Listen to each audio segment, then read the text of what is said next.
good down the line backhand. Haddad Maia comes up with the winner down the line off of the forehand wing.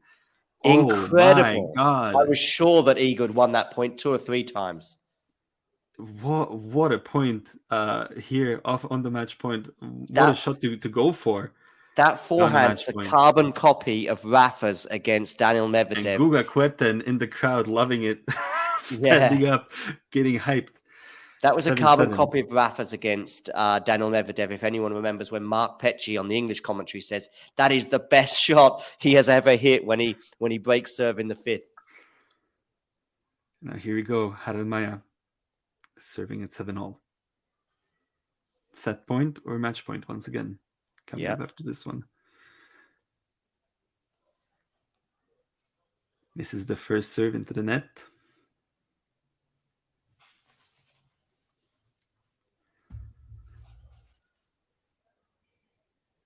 Take some time between the serves here. And more time. All right. She doesn't get a time violation because that was quite a while. Spins that one in 104 kilometers an hour. Swiatek dominating the rally cross court, forehand to backhand. This one pops up for Swiatek easily, and she takes that forehand cross winner. 8-7 for Swiatek, and she will now serve with the match point. It was an unbelievable forehand winner from Iga, but the serve from very severe, like timid nervousness. Yes, exactly. And from the moment she served, Iga was in charge of the point. Yeah, she stopped and then kept bouncing the ball like a couple of times. Took a lot of time, which for me it never seems ideal to take a lot of time between serves. And then just spun in 104 kilometers. It's like a bungee jump. Not even 80 miles an hour, right? Yeah. No, it's like a bungee jump. You just got to go for it. Yeah. Swiatek here catches the toss, but here she comes again. Goes into the Haddad Maia forehand, goes cross down into the backhand. Haddad Maia can only lift it up. Swiatek will have an easy ball here. And it is a forehand cross winner to close it out for Swiatek, who lets out a massive roar and a fist bump to win it 6-2, 7-6 over Beatriz Haddad Maia. What a performance from Haddad Maia, though. I'm so impressed. It is heartbreaking for her, clearly. She had so many chances in that second set. She worked so hard. But Iga, once again, just inevitable and doesn't drop a set once again, even in this set. Absolutely. She's jumping around, fist pumping, all of the emotions coming out from that nervy second set. How long was the match in all? It was about 2 hours 2 hours and 10. But that set was 85 minutes, almost an hour and a half. It was exciting, and that's great in a way. I mean, listen, I still would have loved to have seen a third set and more drama compared to what we had earlier. But we've actually got Van. She's going to come on and just give us 10 minutes, which is just perfect. Because I want to speak to him about these two matches. I'd love it if you can stay for 10 more minutes, Jakob. Can you? Absolutely. I have nothing else to do. Brilliant. So what we're going to do, ladies and gentlemen, stay with us if you can, because Vanch, myself, and Jakob are going to go through the two semifinals and have a quick look towards the final. Will probably be 15 minutes, I think, in all, I would imagine, given that there's so much to unpack. Looking forward to having Vanch, who should be joining us any second. But listen, Jakob, just give me your raw emotions after that match. Look, I mean, how much more do you have to do to take a set off Iga Swiatek when you look at what Beatriz Haddad Maia has done in the second set here? All the props to the Brazilian for really sticking around in that match, fighting until the very end. Very impressed with her. Swiatek, even if she wasn't at her best in the second set, missing a lot more than she's used to, weathers the storm, still doesn't drop the set. And going into that final against Muchova now, I'm feeling sort of curious. I'm very curious to see that match. I don't think it's a foregone conclusion by any stretch. No, I don't. If she can repeat the level that she's shown throughout the tournament, and I've watched her probably 3 times, pretty much in its entirety. I saw her match against Saku in the first round. I've seen her last 2 matches as well. She has a chance for sure. Iga's on court now, about to speak. So we'll see what she has to say. I mean, it was a wonderful match. It wasn't quite hitting the heights of the previous one that we had, but the second sets the level high for the men's semifinals tomorrow, because these were both very good semifinals. She goes, whew. Honestly, it feels like a long tournament, although actually until today she hadn't been on court that much. She's excited for Saturday as well as she should be. Polish flags aloft in the crowd. Poland Garros. Beatrice has played a really good tournament. This is the question now coming towards. Obviously, we're going to get some thoughts on the Brazilian from Iga. What made the difference today? Oh my God, I don't know. It's a tough one right after the match. She's a lefty, of course. That's interesting, yeah. A lot of topspin. She can play flat too, and I saw that plenty of times, her playing flat with low net coverage. Low net, coverage. I had to be ready for every game. I can see Ghosty getting pumped in the live chat for hanging on every word from Iga.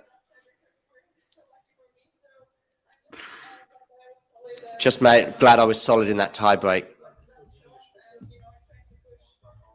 Tried to push on every point, and it worked. All right. I know that Vanch is going to join us any second. Give us a word on Beatrice Haddad Maia and the tournament that she has had, Jakob. Look, I mean, she never went away at any point. She never went away. I didn't have much belief in her going to this tournament. I can't quite remember where I had her going out. Maybe I think third run against Alexandrova is where I felt like her tournament might end. But yeah, since the very start, after beating Tatiana Maria 6-love, 6-1, she battles past Diana Schneider 6-2, 5-7, 6-4, Alexandrova 5-7, 6-4, 7-5, Sara Sorribes-Tormo 6-7, 6-3, 7-5 in almost 4 hours, and Ons Jabeur 3-6, 7-6, 6-1. She left it all out there on the court. She probably spent more time on court than some of the men's players heading into the semis. It has just been an absolutely incredible sheer force of willpower from Haddad Maia, and the talent is evident. I can't wait to watch her on grass, where she went 12-2 last year. Just happened to take an early tumble at against Kaya Uvan at Wimbledon, but I think this time around I'm certainly marking her as a dark horse. I mean, not even a dark horse. Like, for me, she's probably up in the top 5-6 favorites. Interesting, yeah. And of course, she also faced a match point earlier in the tournament. Beatrice. So I think there was 2 or 3 matches that she was well down. I think there was one where she was a set, love 3, and serving at 15-40, facing 2 break points. So it was a pretty mammoth effort just to get to this semi-final. And then today, she begins the match by breaking Iga's serve. Unfortunately, she got immediately broken back, but the first 4 games were super competitive. However, when Iga won the next 4 games in a row, you thought, okay, I guess now we're just going to see Iga, like she always does, just move away from her opponent. But not at all. In that second set, it was very, very competitive. She was under pressure throughout because she was serving second. At 4-5 and then at 5-6, though, she held very impressively. And then in the tiebreak, it was probably only the last couple of points, really, when we saw, first of all, there was a volley at the net, and I think that was in the tiebreak that really she was putting away with consummate ease beforehand, but she couldn't quite do it. I think she was at 5-3 in the tiebreak as well. She saved a match point, but then also I think at 7-all in the tiebreak, we saw that sort of very nervous serve. But listen, that's really picking at straws, if you like, because clutching at straws or whatever the expression is, because she had shown incredible strength of character until those last couple of points. And she produced a really high level, and it needed Iga at pretty close to her best to see her off today. Yeah. I mean, like the only thing that was slightly concerning for me with Haddad Maia was her not being able to put those points away, because some of those break points that she's had, the points that we saw in the tiebreaker, they weren't the most difficult shots that she's had to make. It wasn't like Iga completely stepping up her level to keep herself in it. So that's something to maybe highlight about Haddad Maia. Can she sort of put players away? This time she couldn't, but I mean, putting Iga Swiatek away is not easy in the slightest. The fact that she still won that second set despite all of those unforced errors, very, very impressive to me. Indeed. Just watching some of the highlights right now on the screen. I mean, the forehand hit on the rise from Iga was there for us to see on plenty of occasions today. But like I say, she had to come close to her best because Beatrice Haddad Maia pushed her. Regarding, I know we've got Vanch coming as well very soon. Regarding Iga in this tournament, I also think now that she's had that push, if you like, in the semi-final here. You know, there could have been an argument if she'd have won comfortably today that she might have not spent enough time on court. I still think she would have been a heavy favorite or a favorite going into the final, no matter who she played, whether it was Muchova or Sabalenka. But maybe sometimes we see players that are not pushed and then suddenly they are pushed and they struggle. And we've seen it with Iga on the hard courts earlier this year when she swept opponents aside, found herself down on the scoreboard and not being able to arrest the slide, if you like.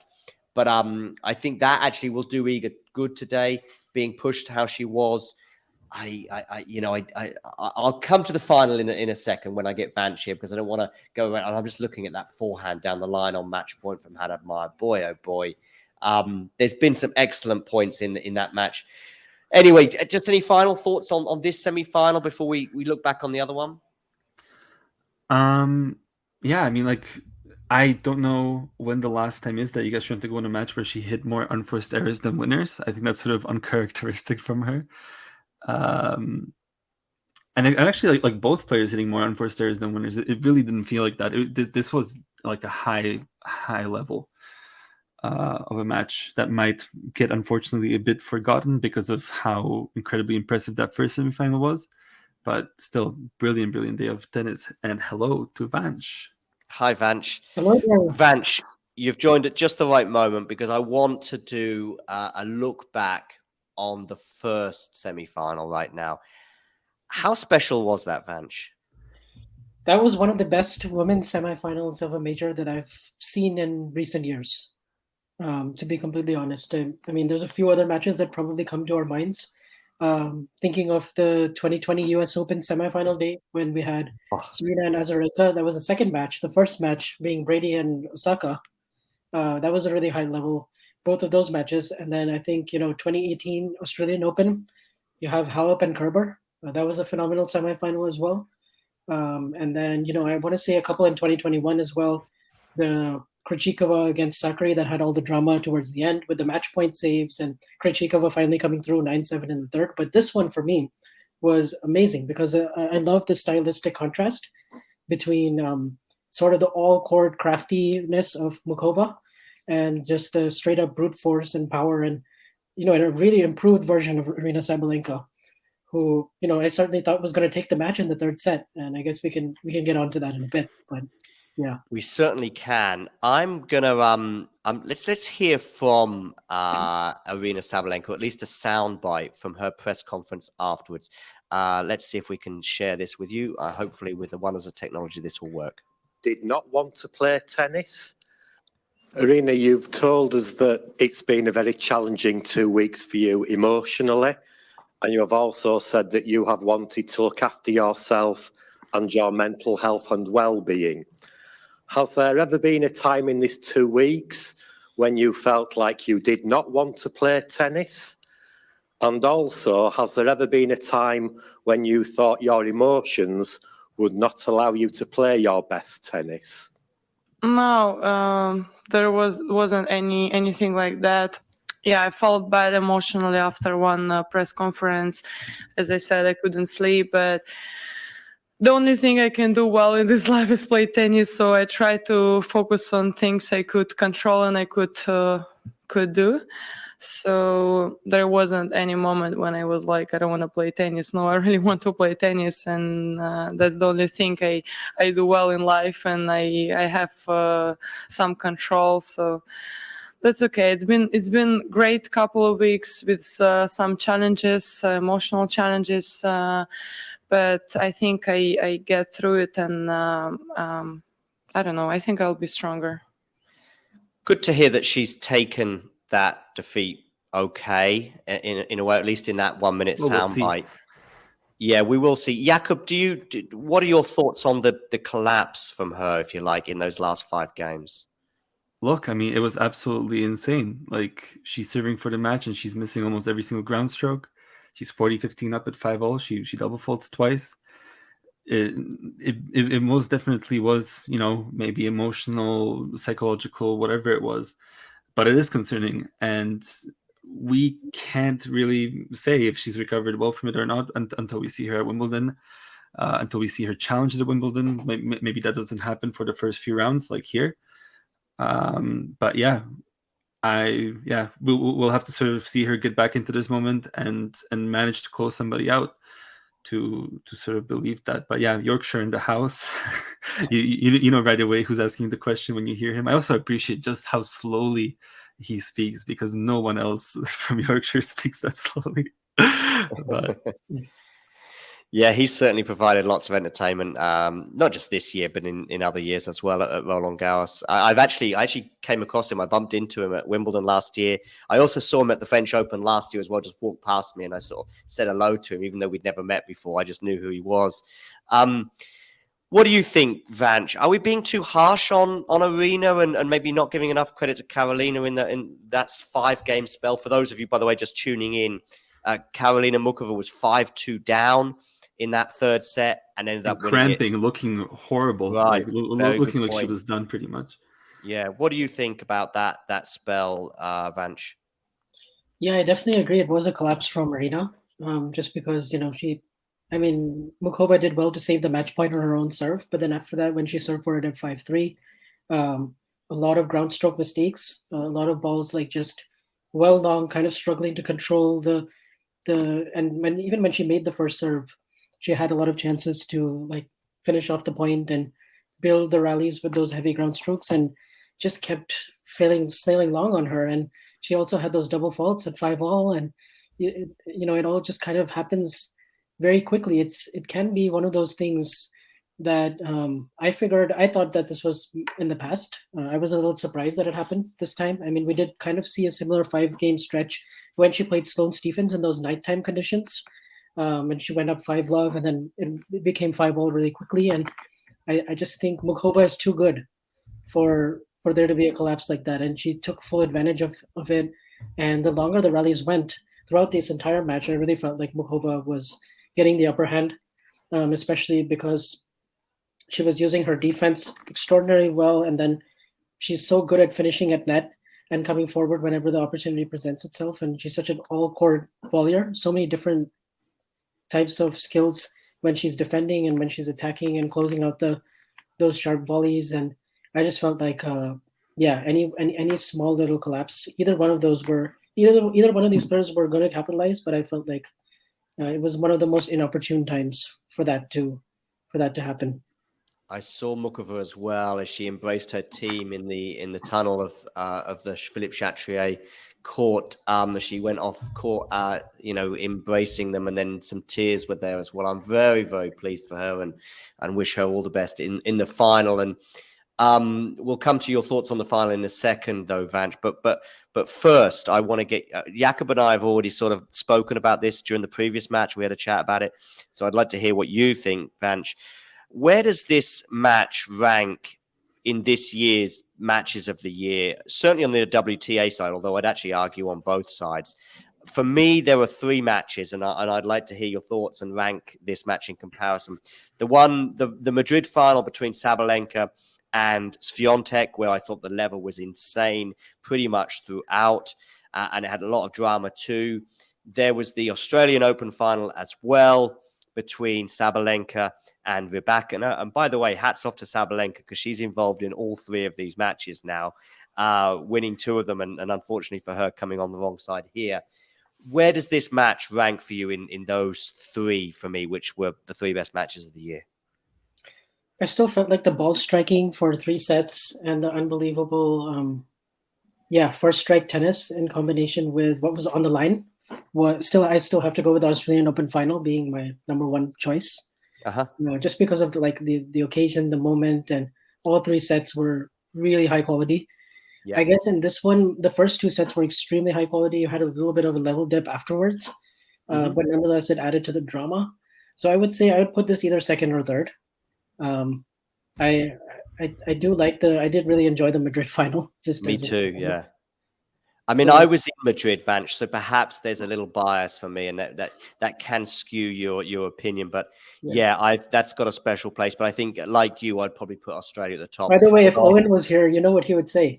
What would he say? He would say the Beatrice Haddad Maia versus Sarah Sorribes Tormo. That's number one. Oh, That's because he was was he there at that match? No. No, he's just a big Sarah Sorribes Tormo. Oh, okay, yes. And it was excellent, by the way. I mean, listen, there's been plenty of candidates on the women's side, I think, but I just think that the quality of those three that we've just mentioned.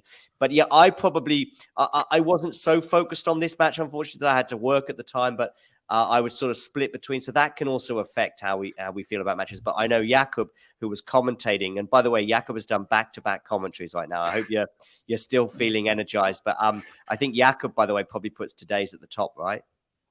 Yeah, for me personally, yes. As you said, I've done both of these. I'm going to see if my legs still work after this. But yeah, I mean, for me, just sort of having that unexpected moment of thinking it's essentially over, and then witnessing such an epic collapse, and then witnessing Muchova cramping all over the place, just suddenly summoning this great offensive tennis with all the net approaches and whatnot. Yes, get me some nanotechnology, please. Yeah, so for me, it is at the top, partially because of the drama of the massive comeback and collapse that we saw. But yeah, pure quality wise, I'd probably have to go Australian Open final as well. I know, Vance, you weren't across the second semi-final as much as Jakub and I were, but I'd like a broader take from you on first of all, Beatrice Haddad Maia, her tournament, and by the way, she brought a lot of those qualities again today. And did it surprise you that she pushed Iga as much as she did? No, actually, I was expecting Iga to come through, probably in straight sets, and I did expect one of the sets to be close. Okay. So it doesn't surprise me that it was the second one, because that's kind of been her theme throughout this whole tournament. Yeah. A lot of insane comebacks and ridiculous fighting spirit, and just her tenacity and the willpower that she has when she plays those long rallies, because she doesn't have a really huge weapon. I mean, when you watch her play, it's not like, I mean, her first serve is maybe at times a little bit better than Iga's in terms of getting a free point or two, but the rest of her game, there aren't that many advantages when you look at it sort of X's and O's. She's overmatched in terms of heaviness, in terms of the return of serve. I would even say the second serve with the kick that Iga has, particularly on these courts, and the movement. So she really had to summon everything from within and just take a few risks, hit her forehand down the line really, really big, and try to create some openings using that shot. But she took advantage of some really good openings, and amazing that she won that match against Alexandrova and then Sarah Sorribes Tormo from double breakdown in the second set. And that was a Herculean physical effort. And then, so the whole thing is all about physical endurance and fitness, and she's the face of that right now on the WTA, especially with all the long matches. I think she was even part of another really long match against Kalinina before in Rome, and that was the second longest WTA match of the year. Okay, she's been in the top two longest matches of the year then. Yeah, and then of course the match against Jabeur, which I really felt like was a missed opportunity for Ons, looking back at it now. Okay. But I think this is. It doesn't surprise me that. What surprised me more is that she hadn't been to a third round of a Slam until now. But now that that's off her back, I think, she's definitely a solid top 15 player. Okay, I know our time is limited, so I'm going to get a quick thought from both of you, though, on what is to come. Before I talk about that, though, I just want to say that Owen actually is going to come on tomorrow for a review of the Alcaraz Djokovic semi-final. We're going to have a pretty blockbuster show for that because we've got Amy Lundy coming on the show. So make sure you tune in tomorrow, early doors for that. We'll be going live about 1:45 to get Amy Lundy's pre-match thoughts and then Owen's post-match take. So that's look forward to. But On Saturday, of course, we'll have the women's final, which Nick and I will bring you. That'll also be a blockbuster. Hopefully, we'll have somebody on before and after that match as well to get their thoughts. But before we do that, let's get your thoughts, both of you, on the final now between Iga Swiatek and Karolina Muchova. Jakub, does Muchova have a chance? Right. I think this is entirely contingent on how well she can physically recover from this 3-hour behemoth of a match that she just pulled off against Sabalenka. If she can get 80-90% back, still have the defense as an option that she pulled out at many points to sort of switch it up with the offensive game, with the variety, I think that she can cause Iga troubles. I think that she might take a set from her, but I don't really see her winning the whole thing, to be honest. And I mean, the likelihood is that Muchova may not be entirely physically ready for that match against Swiatek. We'll see. And you, Vanch, what do you think? Does Muchova have a chance? Yeah, I think it's all dependent. I completely agree with Jakub's assessment, because I think it's all dependent on if she can physically recover just enough to make a contest out of it. I do sort of like her chances to make both sets really tight if there's two of them, or take one. Could be the second set. Could be if, I know in some of her matches this week, she started out a little bit slow, and just her coming in as a big favorite, not having to play Rybakina or Sabalenka, she could feel the nerves at the start of the match and maybe get her serve broken right away, and then maybe Muchova is too good for Iga to not have a chance to break back immediately. So it could get interesting, I think, in that ways. And also, we just haven't seen Iga yet play a type of prototype like this since really when she played Ash Barty 2 years ago, because I think that's the closest comp you can draw to as far as a WTA player with Muchova, because I don't think there's really anyone in the women's game right now who hits those net approaches, who volleys the way she does, and has the kind of variety with her slice backhand. And I guess you could say Jabeur, but her style is very different in terms of her drop shots and just the way she deploys them. But I think this will be a very interesting sort of a test, because it's a different category from like huge power baseliner of Rybakina, Sabalenka, or Ostapenko, like that kind of mold. So I'm very interested to just see it stylistically, because I mean, I really hope Muchova can stay healthy the rest of the year, because otherwise I do think like we missed out on her all these years. I think she would have been a perennially a top 10 player for sure. Yeah, I mean that's definitely what the talent level is. But yeah, of course, Vanch, as one of the hosts of the Carlos and Iga tennis show, we have to ask you, I think, do you think they're going to go 2-4-2 maybe? The titles? So I like their chances. I like their chances. Definitely Iga maybe a little more than Carlos, because she's also won around, and also it's just probability, I guess, with the matchup tomorrow. But I do really back their chances. I like them. They're generational for a reason, right? So you think that both Iga and Carlos are going to win the French Open titles? Is that right, Vanch? Did I hear that correctly? Yeah. That'll certainly be good for the Carlos and Iga brand, the podcast that, of course, you have alongside Damien. Listen, thanks for joining us, Vanch, for this little look back on the two semi-finals, and also a look forward to the women's final on Saturday. So big thanks to you, Vanch, for coming on today, and Jakub as well. Big thanks to you as well for the marathon, as it turned out, spell that you've had on the show, with a very brief break between the two matches. You've been on Talking Tennis longer than Haddad Maia has been on a French Open court. So thanks for joining us, Jakub. I might be slightly exaggerating there, but probably not far off. I bet you've done a good sort of 6 or 7 hours today between those two matches. So thanks to you as well. And we'll be speaking to you both very, very soon. Thank you for having me. Can't wait for tomorrow. Bye. Oh, indeed. Yeah, Jakub's going to be back tomorrow. And we'll be having, I'm sure, Vanch on very, very soon. Not just in the very near future, but also the distant future. So thanks to you as well, Vanch. Yeah, thank you so much for having me, John. I really enjoyed Cheers. it. And yeah, best of luck to Jakub as he continues his marathon. Yeah. Thank you. I will need it. Yes. Take care, everybody, and thanks for stopping by. If you enjoyed this video, make sure you hit that like button. Don't forget to subscribe and click that notification bell so you don't miss out on all things tennis.